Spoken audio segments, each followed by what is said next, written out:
ऊर्जा। ठीक है, सबसे पहले तो देखना है कि ऊर्जा होता क्या है। तो ऊर्जा क्या है आपका दो प्रकार का होता है, एक परंपरागत ऊर्जा यानी कि कन्वेंशनल सोर्स ऑफ एनर्जी और एक गैर परंपरागत ऊर्जा यानी कि non conventional source of energy. दो प्रकार की ऊर्जा होती है। मध्य प्रदेश में देखा जाए तो मध्य प्रदेश में दोनों प्रकार की ऊर्जा भरपूर मात्रा में पाई जाती है। दोनों प्रकार की ऊर्जा जो है इनके अपने पास पर्याप्त साधन है। ठीक है, इनको देखा जाएगा, देखा जाए कि परंपरागत ऊर्जा क्या होती है। तो इसके उदाहरण के तौर पर बात की जाए तो कोयला। कोयला देखा जाए मध्य प्रदेश में भरपूर मात्रा में पाया जाता है। शहडोल और सिंगरौली जिला में कोयला भरपूर मात्रा में पाया जाता है। इसके बाद पेट्रोलियम, कैसा किसका उदाहरण है, परंपरागत ऊर्जा का उदाहरण है जो कि मध्य प्रदेश में नहीं पाया जाता है। नेचुरल गैस, नेचुरल गैस के भंडार मध्य प्रदेश में कई जगहों से मिले, जैसे दमोह जिले से नेचुरल गैस के भंडार मिले हैं। उसके बाद बात करते हैं परमाणु ऊर्जा की यानी कि nuclear energy. Nuclear energy Madhya Pradesh में दो जगह प्रस्तावित है। एक आपके मंडला में बनने जा रहा है न्यूक्लियर एनर्जी का पावर प्लांट। ठीक है, मंडला में एक गांव चुटका, ठीक है, चुटका गांव में बनने जा रहा है। इसके बाद बात करते हैं अपन गैर परंपरागत ऊर्जा की। तो गैर परंपरागत ऊर्जा जो होती है वो आपके non conventional source of energy कहलाती है। ठीक है, उदाहरण के तौर पर बात करते हैं सौर एनर्जी यानी कि सोलर एनर्जी। ठीक है, आपको पता होना चाहिए कि सोलर एनर्जी का सबसे बड़ा प्लांट कहां पर स्थापित किया गया है, रीवा में स्थापित किया गया है। ठीक है, पवन ऊर्जा यानी कि wind energy, wind energy Dewas इसके लिए जाना जाता है। देवास में गांव है जाम कोतरानी। तो सबसे पहला पवन ऊर्जा का जो संयंत्र कहीं स्थापित किया गया है वो कहां पे किया गया है, जाम कोतरानी में स्थापित किया गया है। इसके बाद जियोथर्मल एनर्जी और बायो एनर्जी ये आपके मध्य प्रदेश में पाई जाती है। अगर इसके अलावा अगर अपन बात करते हैं सोर्स ऑफ एनर्जी की तो सबसे पहले बात करते हैं कन्वेंशनल सोर्स ऑफ एनर्जी। इसके अंदर मध्य प्रदेश में अपन को दो चीज पढ़नी पड़ती है। एक पढ़ने पड़ते हैं thermal power plant, thermal power plant, thermal power plant, और दूसरा होता है अपना थर्मल पावर प्लांट यानी कि तापीय ऊर्जा, तापीय ऊर्जा, तापीय ऊर्जा, और दूसरा होता है अपना क्या, जल विद्युत पावर प्लांट यानी कि thermal, thermal, thermal water power plant. ठीक है, पावर प्लांट, ये दो प्रकार के पावर प्लांट पढ़ने पड़ते हैं। यानी कि जहां पर कोयले से और ऐसे पानी से बिजली का उत्पादन किया जाए वो क्या कहलाता है, आपका थर्मल पावर प्लांट कहलाता है। यानी कि क्या कहलाता है आपका थर्मल पावर प्लांट यानी ताप विद्युत परियोजना कहलाता है।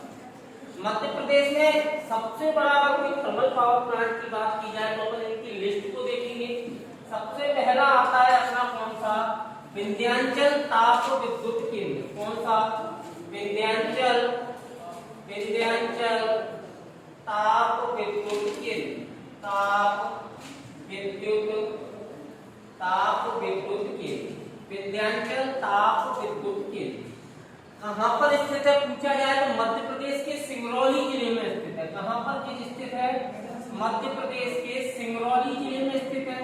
सिंगरौली में एक तहसील है जिसका सिंगरौली जिले का हेडक्वार्टर याद रखना बेड़न।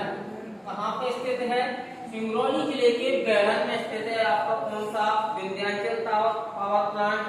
ठीक है, ये सबसे बड़ा पावर प्लांट है तो लिख लेना, it is the largest power plant of MP, it is the largest power plant of MP, largest power plant है ये आपका मध्य प्रदेश का सबसे बड़ा पावर प्लांट है।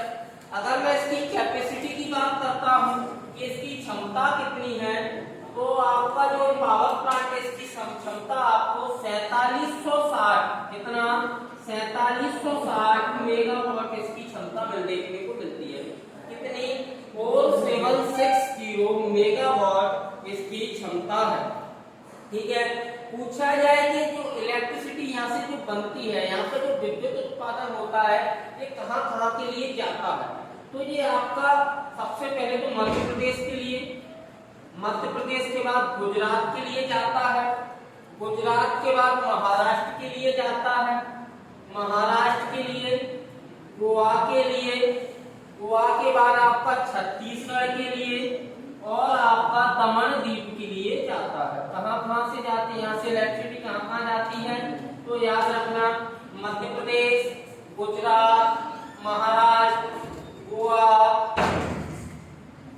छत्तीसगढ़ और दमन द्वीप से के लिए यहाँ से इलेक्ट्रिसिटी जाती है। पूछा जाए कि कब बनाया गया इसको, तो याद रखना इसको 1982 में 1982 में इंदिरा गांधी के द्वारा, किसके द्वारा, इंदिरा गांधी के द्वारा, इंदिरा गांधी के द्वारा किसके सहयोग, किस देश के सहयोग से बनाया गया, यूएसएसआर यानी कि यूनाइटेड सोवियत संघ रिपब्लिकन, ठीक है, जो कि प्रेजेंट डेट में रसिया है, उसके सहयोग से इसको बनाया गया। किसके सहयोग से, सोवियत संघ के सहयोग से बनाया गया। तो कोई कंफ्यूजन, विंध्याचल ताप विद्युत केंद्र में कहां पर स्थित है, सबसे पहले लोकेशन पता की अपन ने, सिंगरौली जिले के बेड़र में स्थित है, ठीक है। मध्य प्रदेश का सबसे बड़ा पावर प्लांट है, क्षमता कितनी है, 4760 मेगावाट है। कहां के लिए इलेक्ट्रिसिटी जाती है, ठीक है, तो याद रखना मध्य प्रदेश, गुजरात, महाराष्ट्र, गोवा, छत्तीसगढ़ और दमन द्वीप के लिए इलेक्ट्रिसिटी जाती है। बनाया कब गया था, 1982 में इंदिरा गांधी के द्वारा बनाया गया था। किस देश के सहयोग से, तो याद रखना यूएसएसआर यूनाइटेड सोवियत संघ रिपब्लिकन के उससे बनाया गया। इसके बाद अपन अन्य थर्मल पावर प्लांट को देखेंगे, ठीक है। विंध्याचल हो गया, मुख्य मैं अभी आपको नाम बता देता हूं कि मध्य प्रदेश में और कौन से पावर प्लांट है। तो सबसे प्रमुख भैया चांदनी ताप विद्युत केंद्र, कौन सा, चांदनी ताप विद्युत केंद्र, चांदनी ताप विद्युत केंद्र देखेंगे। चांदनी ताप विद्युत केंद्र कहां पर है, तो आपको याद रखना है कहां पर है, ये नेपा नगर बुरहानपुर में है। कहां पर है, नेपा नगर में है। नेपा नगर कहां पर है, बुरहानपुर जिले में स्थित है, नेपा नगर बुरहानपुर में। पूछा जाए कब बनाया गया था, तो 1953 में 1953 में बनाया गया था, ठीक है। मध्य प्रदेश का सबसे प्राचीनतम, it is the oldest thermal power plant of MP, Madhya Pradesh का सबसे पुराना थर्मल पावर प्लांट है कौन सा, चांदनी ताप विद्युत केंद्र, ठीक है। इसकी क्षमता कितनी है, कैपेसिटी की बात करते हैं, क्षमता है इसकी 17 मेगावाट, क्षमता कितनी है इसकी, 17 मेगावाट इसकी क्षमता है। पूछा जाए कि इसमें पानी कहां से आता है, तो तवा नदी से तो पानी आता है।